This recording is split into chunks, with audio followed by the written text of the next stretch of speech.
morning, beautiful people. I hope that everybody is enjoying their weekend. If you are watching during the week, I hope that you are having a good week.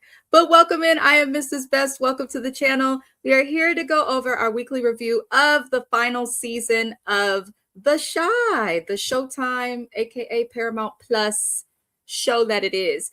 I've loved The Chi. I've watched since season 1. They've done a lot to adjust throughout the course of the show, and most of it I've been okay with because they haven't lost sight of like showing the culture of the Chicago community. However, the writers are failing me, because I don't want to speak for the rest of the audience who watches this show, but I feel like they could have done better writing, and the Chi's writers have never really been the best. But I don't like what they're doing with a lot of the character development. I'm kind of like, boo, hiss. But it is what it is, because at least we're getting some questions answered. Now, usually they do 10 seasons or 10 episodes in a season. We are on episode 9, appropriately titled Cold Feet. And I just feel like the crescendo that we're getting now of all the things that happened in this episode, they should have done like midway through the season so that they could have really like rode those storylines. Like, it almost feels like they were lazy, but that is no disrespect to the actors or any of that. I'm just annoyed with the characters. But let's get into the review. Before we do, as always, I do hope you guys consider liking the video. I also hope that you guys consider subscribing to the channel. It is totally optional. If you are just here for the Chi reviews, I still appreciate you, and you're still a thug, and I still love you. I am newly monetized, so for my day ones, if you could please hype the video, I do appreciate you. It does help us. Also, friendly reminder, if you go to the description of this video, you will find links to other great content creators, as well as independent business owners of Black-owned businesses, such as High Vibes Candles and Fragrances, LLC. Check out B3ST Entertainment by going to Also Best Linktree. There's a lot of cool people in there. I try to uplift the community because they've done a lot to support me. But now that the pleasantries have been said and my mouth is dry, let's get into the review. So the episode had a lot of nothing seen, so I did the best I could with what I got. Shout out to our Auntie Mariah. Okay. Now, Emmett is asking his dad while he's trying on the touch. He's like, the tux. He's like, listen, Keisha may have forgave me, but you finna have to find this watch, because remember what she said is vintage.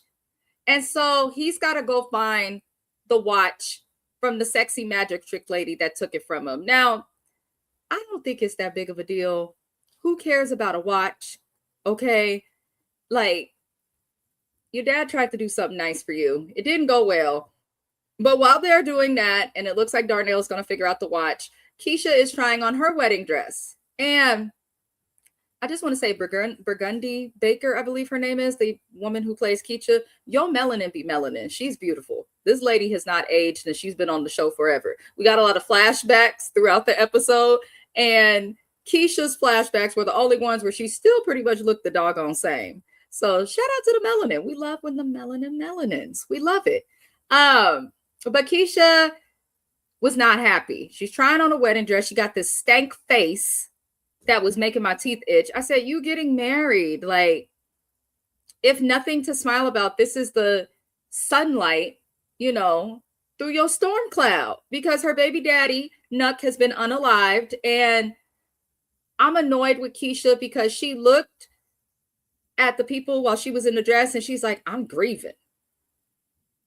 Now, if Keisha was grieving on behalf of her son that she had with Nuck, I could kind of understand that. But at the end of the day, Keisha, the day has to end. The day has definitely ended for Nuck. So you need to move on. Move it along and focus on Emmett, okay? Come on. I don't understand why they're putting so much into her grief of Nuck. I understand it. But if anything, show little Ronnie and his tears because his daddy is gone. I don't want to see Keisha cry over the next, aka the ex, who was sleeping with her bestie. Like, it's weird. And then in addition to that, you grieving over a man who threatened to unalive Kevin when he was still on the show, when he was looking for you after you got kidnapped by old Creeper. Nuck did not give two you-know-whats two flying F's about Keisha. He didn't. So I think that's the disconnect that the writers have from the audience. Like, we remember the things that we see on this show, and to see all of the things that Nuck did that were negative. I saw a comment in the Facebook group. I was hollering. Somebody said, Keisha, please, why are you crying over this man? He unalived half of Chicago. I said, you know what? They have a point, though, especially in the new era of Keisha, since she's been with Emmett. She's been kind of like on a do the right thing kick, living life correctly. But you was just giving all sorts of passes and stuff to Nuck. Like, it's weird, but I get it. Her baby daddy is gone. I get it. His day has ended. Now, Detective Alice Toussaint meets with Patience and says that she thinks that Tiffany is the one who unalived Nuck. And she explains that Nuck was her CI. For those who do not know what it stands for, confidential informant. I could be wrong, though, because I'm not a cop. That's just what I see them call it on various shows. Okay. But Detective Toussaint is pretty much on to Tiff, and I'm glad that Bakari stood up for himself and pointed them in the direction that he needed to point them in. He like dry snitched. Like, he's snitching, but he's not really snitching. But it's still snitching if you telling or hinting, if that makes sense. Like, to me, where I'm from, we call that dry snitching. But, you know, I'm also learning that I'm considered an auntie, so maybe I'm using the incorrect terminology or terminologies from back in the day. Who knows? Who knows? Now, I was satisfied because after we see Detective Toussaint explain that she need a way to get to Tiff, we see that the police raided Tiff's house. They didn't just raid it. They tore that thing up, down, left, right, side to side, in, out, you name it. Things got changed. But that's always what cops do when they raid a house. Honestly, if the police was to ever raid my house and you don't find nothing and can't charge me with anything, trust and believe that I will be suing you for that bill to clean up my property and everything that you destroyed, because that means that you were on the wrong trail and just destroyed my stuff for no reason. I never understand why people don't sue them for that. Maybe they're not able to, but the police raided Tiff's house, left with a couple of things. Victor was there when it happened. I mean, honestly, if Tiff had anything in that house, she was foolish. The moment that Detective Toussaint showed up at her door, she should have made sure that nothing was in the house, because Tiff got other stuff they could really charge her for. Like, she got all of the devil's lettuce in there, because, you know, she be selling for the puff puff pass. I feel like other stuff could have got Tiff in trouble, but it was what it was. She got raided. I'm kind of happy about it because I don't like that. I don't like the lies that she's telling. Now, Tiffany's character is a character that's always annoyed me, but she just kind of gave like that baby mama in the hood who just don't know better. Now she's going to, like, for me personally, as a fan of the show, she's gone to the point of no return. Like, you unalived your best friend and baby daddy's baby daddy. You're involving Victor in some BS. You start working with the op, aka Red, who a lot of them did not mess with. And then we gonna see later, she gonna irritate us some more with how she's handling the Bakari situation. But the fact that you're trying to blame a young gentleman for something that you did just because you're mad he didn't snitch, which is the rule of the streets, which is crazy, because I feel like earlier in the Shy they would pay attention to that. Like, the laws of the streets, you don't snitch. So yes, Bakari may have known that Nuck unalived Rob, but in my opinion, he shouldn't owe her nothing because of that. That's the law of the streets. You're not supposed to speak. You're supposed to keep it quiet. That would be snitching if he said something. So her expectations are crazy. So I just don't feel like it's right for her to be doing what she's doing with Bakari, my Lord. Bakari, not Bacardi. I don't even like Bacardi. I haven't drank Bacardi since I was like 22. Haven't drank it. I used to have a friend from San Francisco, from the city, and she used to love Bacardi Grand Melon. I don't know if they still make it, but we got sidetracked. Anywho, y'all, Rashad is showing some concern for Bakari and seems to really be trying to, like, encourage him to do the right thing, which I'm happy about, but it's still giving Boys in the Hood like he's about to be unalived. I don't know why I feel this way. I'm hoping things work out for Bakari's character, but every time I see him, like, getting advice and trying to do the right thing, I'm worried for him. I really am. Now, Riley is helping Darnell to find the watch from the stripper magician. He was able to get the watch back. It was kind of funny, like after he got the watch back, because he's like, hold on, let me make sure she ain't take nothing else. But the sexy magician lady did actually give the watch back. Maybe she took it and didn't mean to keep it if she gave it back. But regardless of what, I'm sure that's one less thing for Keisha to stress about. And based on how this episode goes, Keisha's going to see that the watch was like the very least of her concerns. Like, girl, it was the least of your concerns. Now, Emmett's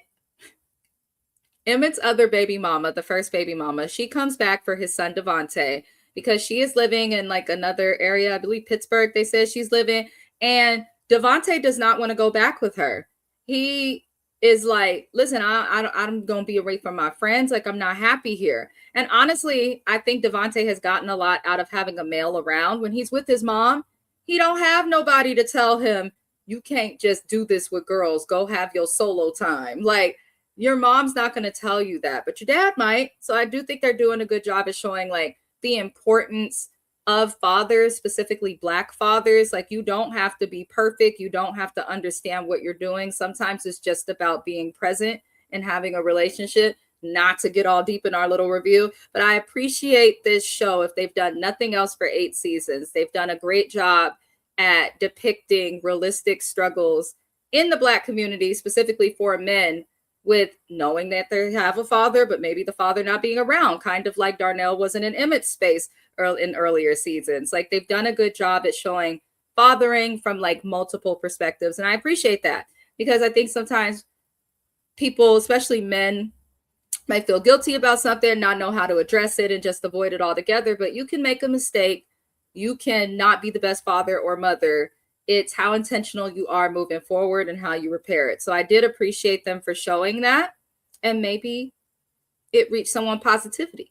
But unfortunately, with Emmett's baby mama, she behaved like a classic baby mama.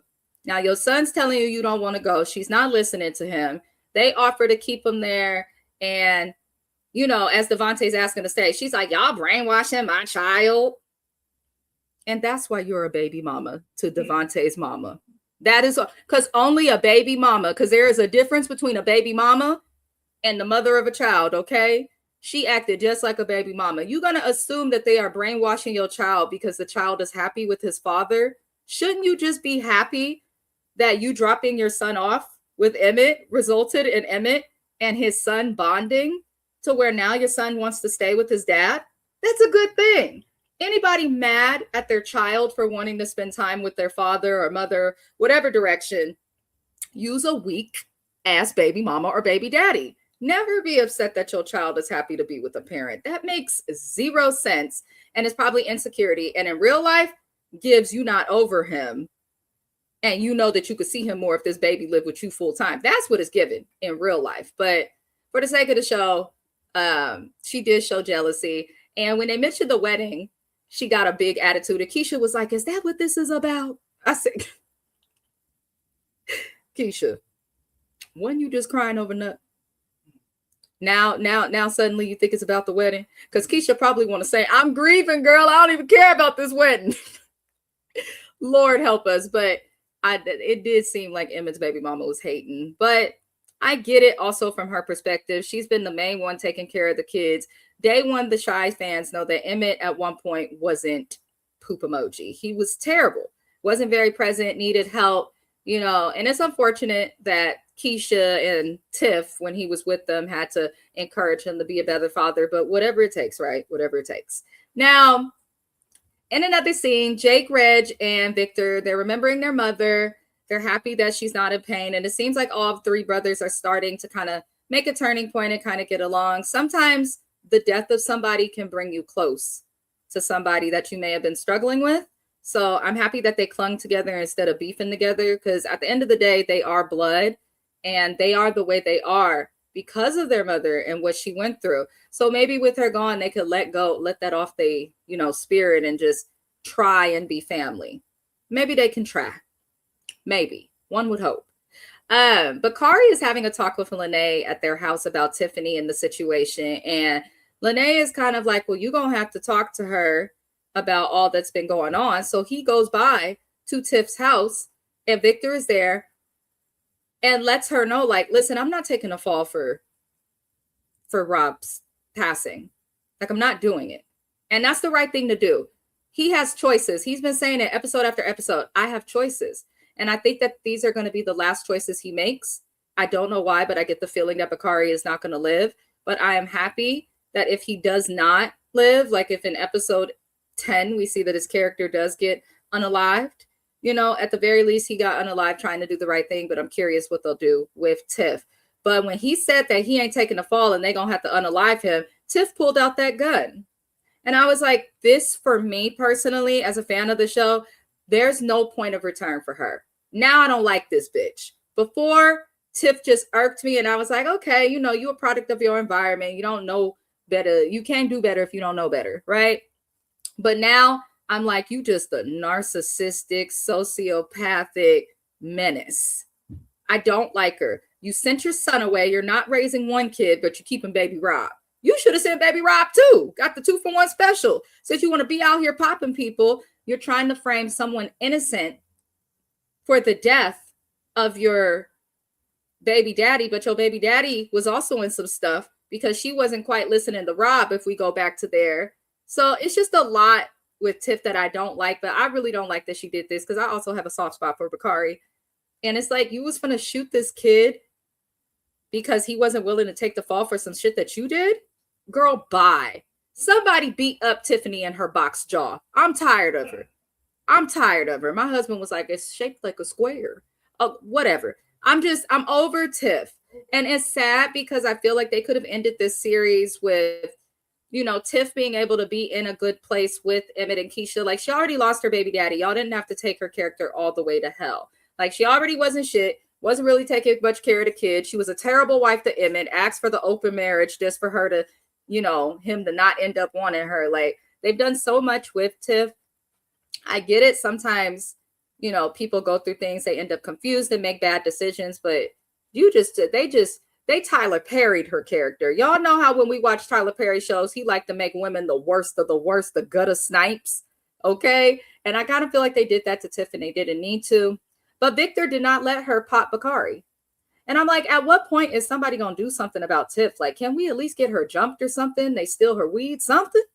Oh, she irked me. She really did irk me. Now, Angie, Keith's girl, and Karuchi's character, because I could never remember her character's name. They're all having a chat. The only thing that came out of this chat is I was surprised to find out that Angie is married. I might have missed that. Let me know if I missed that, y'all, because, you know, sometimes I do. But she's basically cheating on her husband with Smitty, which is messy. And we know that Smitty ain't wrapped too tight. Like, the lights are on, but nobody's home as it relates to his brain. So I'm wondering how all of that will come out. Emmett has a dream, and we were able to get Jada to come back to the show by way of this dream. They did a beautiful job of, like, you know, the white roses represent someone passing. And, you know, I love how they did that because a lot of people believe that people from the afterlife visit us, watch over us, we gain angels, things of that nature. So I did appreciate that. But he woke up in tears, and he finally decides, because his mom in his dream, Jada, told him, tell her. You need to tell her. You need to tell her what you know. So he woke up in tears and he told Keisha, Tiff unalived Nuck. She don't know that I know. I didn't know how to tell you. And Keisha's like, well, how long have you known? And he just says a week. Me and my husband, we ain't shit. We was laughing. We said, thank God it was just a week. Okay, a week is forgivable. 2 weeks, you probably on the couch for a few days. A month, the wedding's definitely postponed, but it might still happen. A month and a day, there is no wedding. There is no future. There is nothing. Okay? There is absolutely nothing but co-parenting. So I am glad that he finally told her. Keisha looked very upset. She looked devastated when he told her. And Keisha goes by Tiff's house after hearing what she heard and lets Tiff know, I no longer want you in my life. And I don't blame her for this, but what really irritated me was Keisha said, "You unalived my baby daddy. How could you do that?" She was like, "And he unalived mine."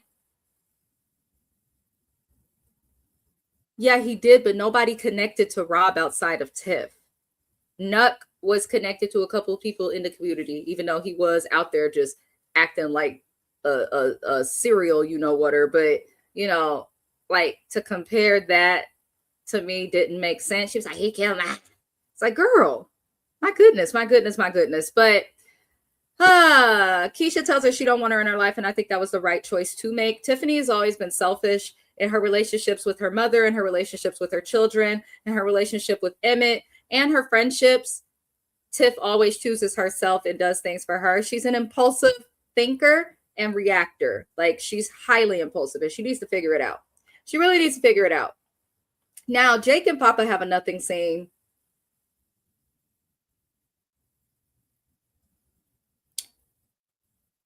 I don't like what they've done to Papa's character. And I feel like this is one of the most like unanswered parts of this final season. Papa's gone through a lot.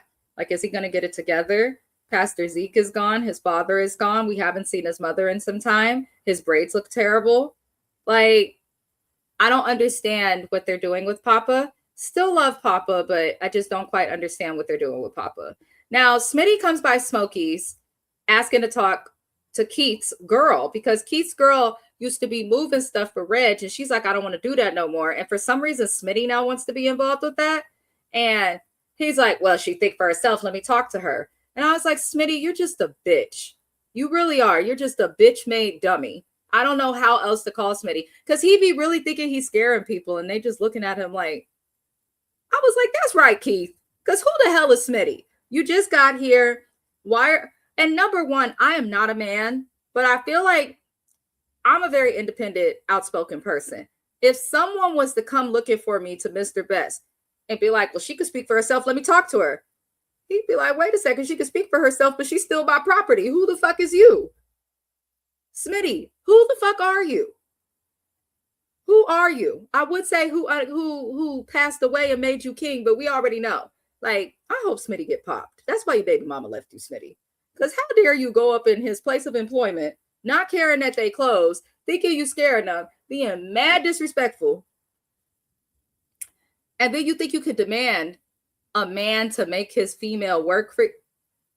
I hope Keith takes it to Hill with Smitty, because I cannot stand Smitty. Now, Tiff was being arrested. And when Tiff is being arrested, she's holding baby Rob.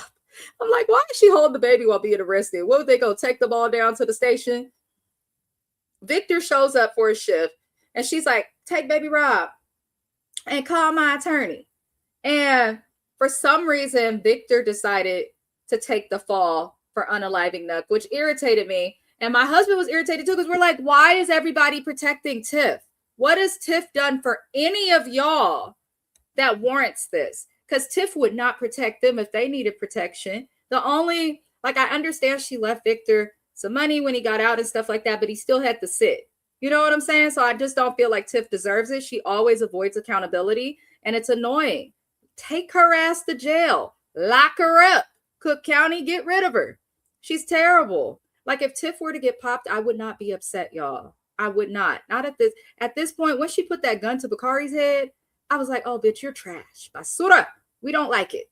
We don't like it at all.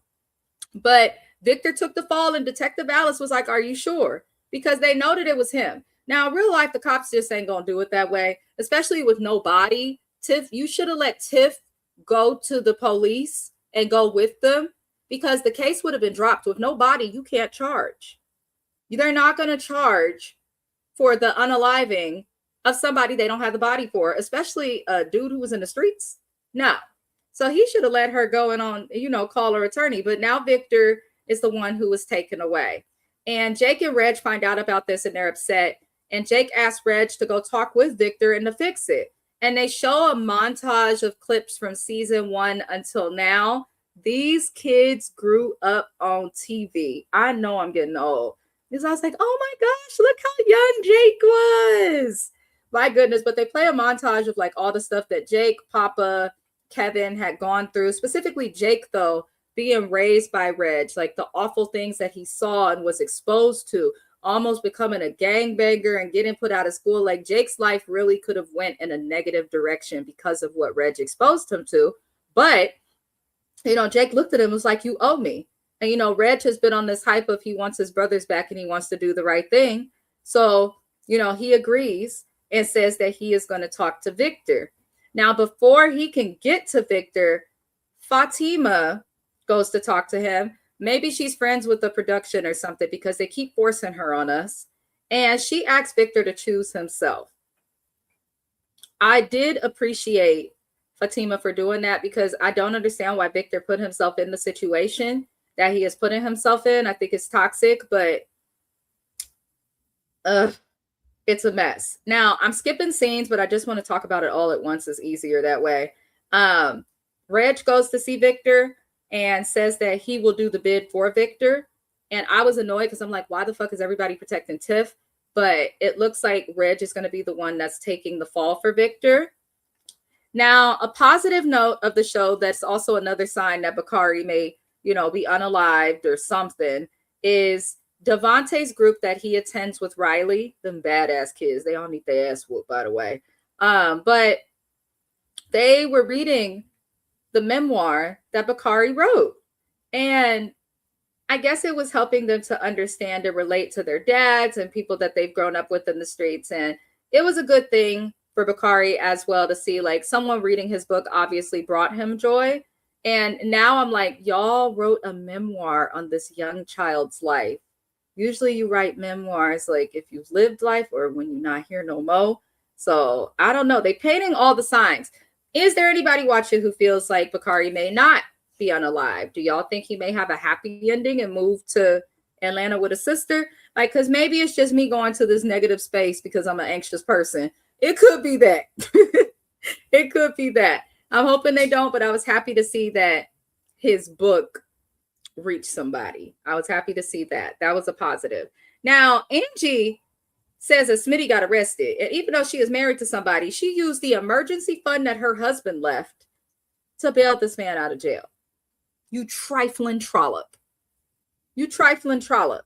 And now Smitty's looking like, she likes me. I hope her ex-husband whoop your ass, Smitty. I do. Reg goes to... Ooh, so sorry. We have another nothing scene with Fatima and her... I think she's like her friend or house mother. I don't know what to call it, but I don't care for it. We don't care about Fatima. Made the Shy producers. I understand that you guys want to be inclusive. I get that. But not everything has to be like LGBTQ. Like, this lady does not blend with the cast. She doesn't. And I have no problem with having anybody trans on the cast. I liked Imani. Loved Imani when she was with Victor. No problem with her whatsoever. I just feel like with Fatima, they're just trying to force it on us. And she doesn't blend with the cast. Beautiful girl, but she does not blend with the cast. I don't understand the purpose of her character. And I don't like how she be moving with Victor. She annoys me. Moving forward, Reg goes home to tell his girl that he's going to leave her some money and he's got to take care of something. Lets her know that he's going to be doing a bid. She kind of accepts it. I'm like, does Reg plan to get out? Because Reg has done so much, they probably going to lock him up and then find some other crimes that they could connect him to while they got him in custody so they could keep him there. He's been a menace. And I'm kind of like disappointed. I don't want Reg to just end up in jail. I don't. I want to see the turning point. I want the three brothers to be able to have like normality going forward. That's probably unrealistic of me, but I want them to have something positive going forward. Lord. But I also respect Reg for being willing to like kind of be accountable for all of the things that he has exposed his brothers to and put them through.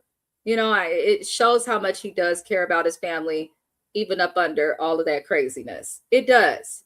Now, Emmett's baby mama ends up agreeing to let Devontae stay with them. That's a positive. I feel like it's the best choice. Listen, it's hard to give up your child, but if you have a father that's willing to be actively present and you moving him away resulted in him getting in all sorts of trouble, not talking to you, all this stuff, like, let them be with their father. Kids know where they're comfortable, and I do think that their voice matters, and the Black community has to get better at saying, you're a child. Stay in a child's place. As Devontae said, Y'all are discussing my future, and everything you're discussing impacts me. So it is my place to be a part of it. Doesn't mean he's the sole decision maker, but his opinion should be considered when it comes to matters of his life. That's fair. That's fair. And that's also teaching kids always make the right choice for you instead of falling into the pressure of others. Just a suggestion, y'all. Just a suggestion. That's all. Now, Darnell and Riley decided to give the home that Darnell bought for himself and Jada to Rashad, which I love because Rashad's character, when he came on The Chi, he was getting out of jail and he was just figuring it out. And he went from woman to woman to woman, house to house, and he always ended up back at Victor. Rashad's never truly had stability on this show, so I love that. And Rashad is willing to work the job that don't pay a lot of money. Rashad just wants peace. I appreciate them for doing that. And also, I think it's healthy because Darnell, you've moved on. Living in that house with Jada, you're always going to be in a state of grieving Jada. You're never going to be able to move forward. Sometimes it's good to change your environment. Google environmental psychology. Y'all know I'm a nerd, but that's as deep as I'll go on this slide. The episode ended with Reg telling Detective Alice Toussaint that he is the one that unalived Nug. And it was funny how he pulled up on the detective. He just a straight YN. But he let her know. And she's like, how you finna prove it? He was like, I'll take you to the body. And he took him to the body. I'm assuming that Victor, told him where the body was. But Reg ends up arrested after they exhumed the body. And the episode ended. How do y'all feel? Let me know in the comments how y'all felt about what happened in this episode. I felt like they just rushed a bunch of conclusions to storylines. I wish they would have said, okay, maybe more than 10 episodes, but I'm curious to see what happens with the finale. I'm going to be sad when The Chi is gone. I really do love this show. I thoroughly enjoyed it. And I think it shows, do some more shows about communities, like people across the country. Like I'm here in Oakland, California. Oakland's kind of like Chicago. At one point, Oakland went through a phase where they called us like a little Iraq as well. Hot Mess Express. But there are a lot of hoods throughout the United States that have their own culture within their community. The Chi proved that you can do a show about that. Find people local from the area, hire them, give them jobs, uplift the community. So I do love what they've done. I'm disappointed that Reg is going down for this, but I also get it. I respect it. Tiff, my teeth are going to start falling out. We're past my teeth itching with Tiff. I don't know what they're doing with Tiff's character, but either way, I'm still entertained. I'm enjoying the season. Y'all, let me know how you feel about it. Once the finale of The Chi happens, I'll be replacing this slot with Fightland and also another show called Put a Ring on a Cheat Hab. But let me know if there's any shows that you're interested in me covering. I always cover shows that are suggested by the audience and subscribers. I hope y'all enjoyed this review. Let me know how y'all felt about things. Stream OSO B3ST on all platforms. And I will see you guys for the next review. Au revoir.